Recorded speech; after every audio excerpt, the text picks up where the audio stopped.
राम व हनुमान का युद्ध। अयोध्या में एक बार श्री रामचंद्र अपने मंत्री, सामंत आदि के साथ राजसभा में विराजमान थे। उस वक्त तेजी के साथ महर्षि विश्वामित्र ने सभा में प्रवेश करके कहा, हे राम, काशिकापुरी के राजा ययाति ने घमंड में आकर मेरा अपमान किया है। तुमको शीघ्र ही उस दुष्ट का संहार करना होगा।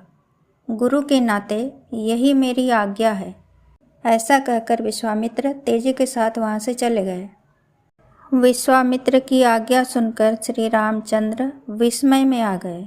ययाति रामचंद्र जी के प्रति विनय प्रदर्शित करते हुए, धर्म का पालन करते हुए काशी राज्य पर शासन करने वाला सामंत राजा है। और विश्वामित्र ने सर्वप्रथम यज्ञ रक्षा के लिए राम लक्ष्मण को अपने साथ ले जाकर उन्हें अनेक दिव्य अस्त्रों का उपदेश कराया। साथ ही उन्हें बल, अति बल इत्यादि विद्याएं प्रदान करने वाले गुरुदेव हैं। प्रजा के कल्याण में निरत हो रामचंद्र जी के प्रति श्रद्धा भक्ति रखते हुए धर्म का आचरण करने वाले ययाति का वध कैसे करें, साथ ही विश्वामित्र की आज्ञा का कैसे तिरस्कार करें। श्री रामचंद्र जी ने उसी वक्त सभा स्थगित की। अपने मंत्रणा गृह में सुमंत को बुलाकर कहा, सुमंत, यह मेरा व्यक्तिगत मामला है। मुझे अकेले ही जाकर ययाति का वध करना होगा। हम दोनों द्वंद्व युद्ध करेंगे। इससे बढ़कर किसी भी प्रकार से जनता का क्षय नहीं होना चाहिए। आप इसी वक्त ययाति के पास समाचार भेज दीजिए कि उनका वध करने के लिए हम आ रहे हैं। वास्तव में बात यूँ हुई थी।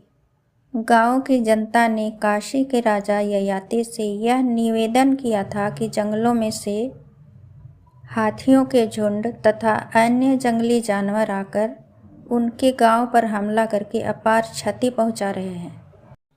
इस पर ययाति उनका शिकार करने चल पड़ा। उस वक्त विश्वामित्र उसी मार्ग से जा रहे थे। शिकार खेलने के उत्साह में तेजी से दौड़ने वाले रथ पर बैठे ययाति ने विश्वामित्र के आगमन पर ध्यान न दिया और वह शिकार खेलने चला गया। इसे विश्वामित्र ने अपने लिए अपमान की बात समझी और उसी वक्त उन्होंने प्रतिज्ञा की। ययाति को चाहिए था कि रथ से उतरकर मेरे चरणों में प्रणाम करके मेरे प्रति भक्ति और श्रद्धा प्रदर्शित करे, पर इसके विपरीत मेरा अपमान करने वाले ययाति का संहार न करूं तो मैं विश्वामित्र नहीं कहलाऊंगा। इसके बाद वे सीधे रामचंद्र जी को आज्ञा दे चले गए। भेदियों के द्वारा समाचार जानकर ययाति भय के मारे कांप उठा। ययाति की पत्नी यशोधरा थी। उस दंपत्ति के चंद्रांगद नामक पुत्र और चंद्रमुखी नामक पुत्री थी। वह सारा परिवार रामचंद्र के प्रति आराधना किया करता था, इसलिए वे सब एक साथ शोक में डूब गए। थोड़ी देर बाद ययाति स्वस्थ हो बोल उठा, मैं रामचंद्र जी के पास जाकर निवेदन करूँगा। मैं शरणागत हूँ, निरपराधी हूँ। ऐसा कहते हुए वह उठ खड़ा हुआ। इसके बाद वह राज परिवार अयोध्या के लिए रवाना हो गया। तभी सामने से नारद मुनि आ पहुँचे।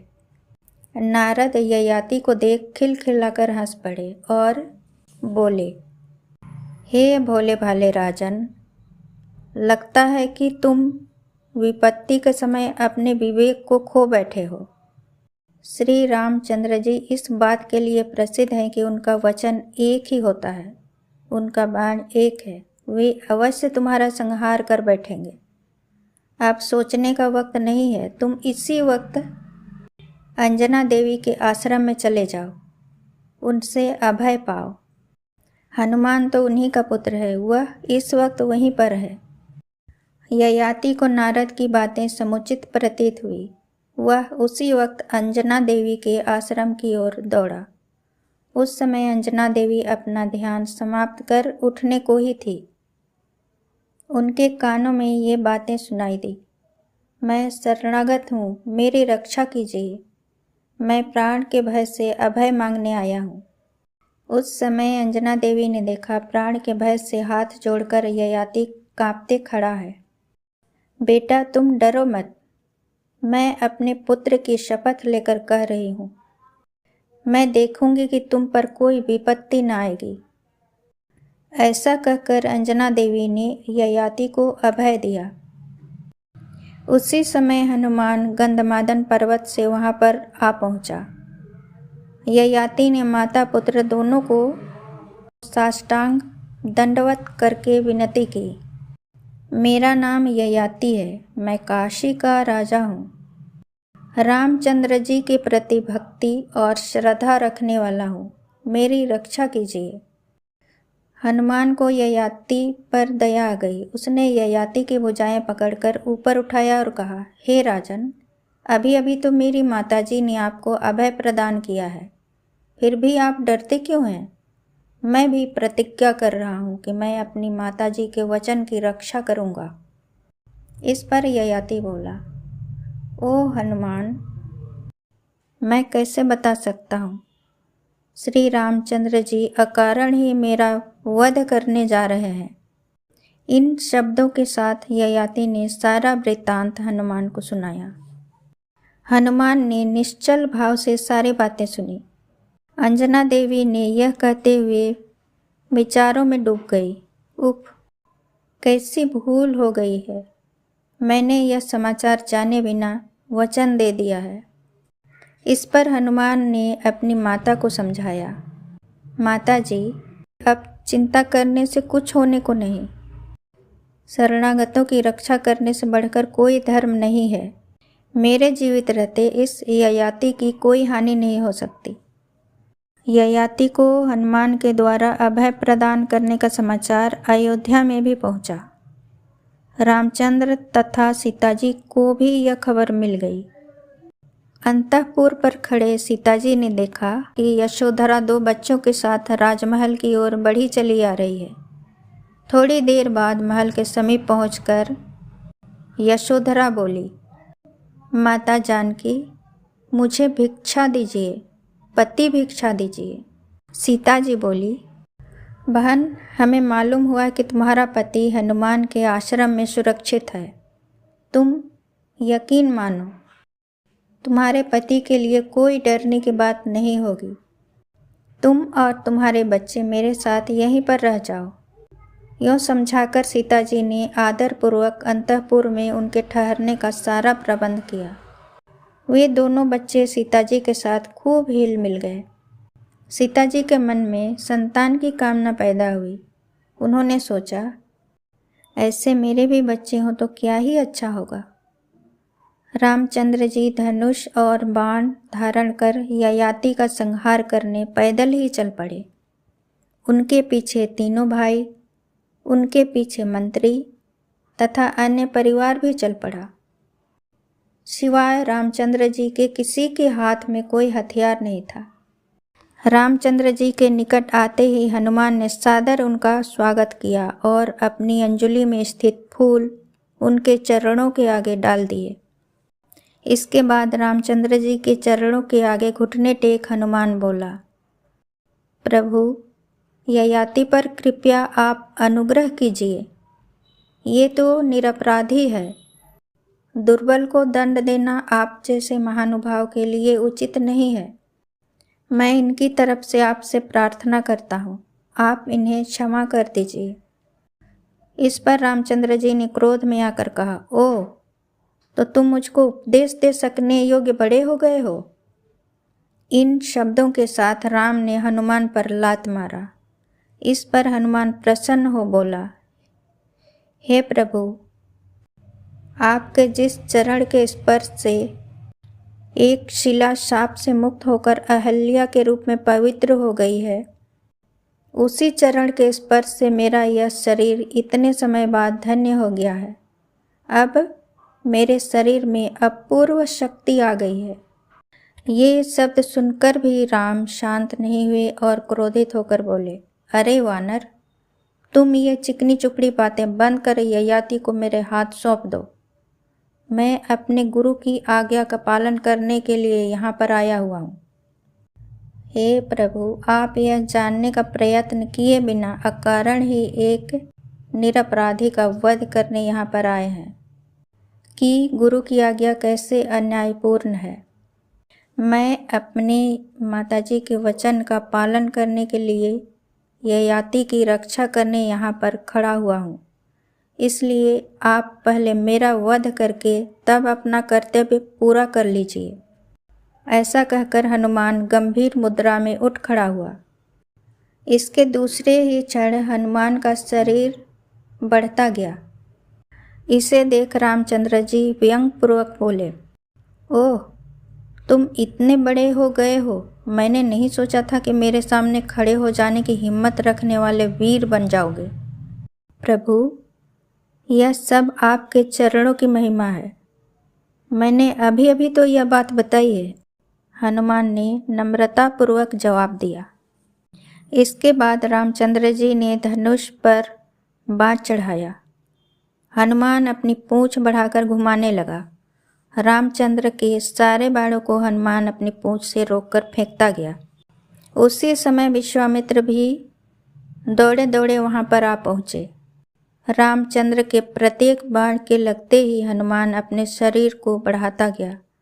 इस पर रामचंद्र जी को अपने धनुष को उठाकर आकाश की ओर निशाना लगाना पड़ा। तब हनुमान विरासन लगाकर बैठ गया और इत्मीनान से बोला, प्रभु, मैं समझता हूँ कि अब मैं आपके निशाने की परिधि में हूँ। आखिर रामचंद्र जी अत्यंत क्रोधित होकर दूज के चंद्रमा जैसी आकृति वाला बाण निकाल कर बोले, अब मैं आखिरी बार अपने राम बाण को तुम्हारे वक्ष पर निशाना साध कर प्रयोग करने जा रहा हूँ। इसके द्वारा तुम्हारा काम समाप्त हो जाएगा और मेरा भी काम संपन्न हो जाएगा। विश्वामित्र दौड़े आकर बोले, रामचंद्र, मैं चाहता हूँ अब तुम युद्ध करना छोड़ हनुमान के प्रति प्रसन्न हो जाओ। यह सारा दृश्य देखने के बाद मेरा अहंकार जाता रहा है। बेचारे ययाति का कोई दोष नहीं है। मगर रामचंद्र ने अस्वीकार सूचक सर हिलाकर कहा, नहीं गुरुदेव, मेरा अस्त्र अभी बचा है। मैं आपकी आज्ञा का पालन करके ही छोड़ूंगा। आप कृपया मुझे न रोकिए। रामचंद्र जी ने अपना बाण धनुष पर चढ़ाया। हनुमान जी की ओर निशाना साध कर कहा, हनुमान, मैं अपने राम बाण का तुम्हारे वक्ष पर निशाना लगा रहा हूँ। अब भी सही, तुम अपने अहंकार को त्याग कर ययाति को मेरे हाथ सौंप दो और राम के सच्चे सेवक कहलाओ।